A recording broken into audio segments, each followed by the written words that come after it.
Hello everyone, আসসালামু আলাইকুম। সবাই কেমন আছেন? বেঁচে যাওয়া টুকরো কাপড়গুলো কিন্তু অনেক সময় খুব দারুণ একটা কাজে আসে আর সুন্দর, সুন্দর কিন্তু ফ্রক বানানো যায়। আমি কিন্তু অনেক সময় টুকরো কাপড় দিয়ে বাচ্চাদের সুন্দর, সুন্দর ডিজাইন করে ফ্রক বানিয়ে থাকি। তো এটাও কিন্তু কাস্টমারের বেঁচে যাওয়া মানে মেক্সি থেকে সাইড থেকে বেঁচে যাওয়া কাপড় ছিল। তো আমি এখানে এই যে ব্লু কালার কাপড়টা আছে, এটা কিন্তু ব্লু কালার।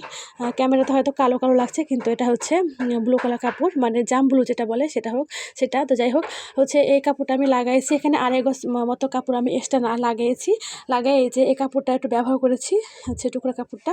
আর তারপরে হচ্ছে আমি এটা কামিজ বানাবো। হচ্ছে এটা 6 বছরের বাচ্চার জন্য হবে। তো এটা কামিজের শেপ বানিয়েছি। তো পুরোটা যখন তৈরি করব তখন অবশ্যই আপনার সাথে শেয়ার করব কীভাবে বানিয়েছিলাম। আর এটা হচ্ছে হাতা। এই যে আমি হাতাটাও কেটে নিয়েছি। আর এটা হলো বডির আরেকটা পার্ট। আর এটার সাথে এই কালারের একটা ওড়না হবে। ওড়নাটা এখনও কাটা হয়নি, কাটবো। আর এই যে এটা হলো পায়জামা, এটা প্যান্ট পায়জামা হবে। আর যে কোনো জামাতে যদি একটু লেসের ছোঁয়া দেওয়া যায় তাহলে জামাটা কিন্তু অনেক সুন্দর হয়। তো এই যে এই লেসগুলো আমি ব্যবহার করব। তো ফাইনাল লুকটা আমি খুব তাড়াতাড়ি দেখাবো। তো অতক্ষণ দেখার জন্য ওয়েট করবেন।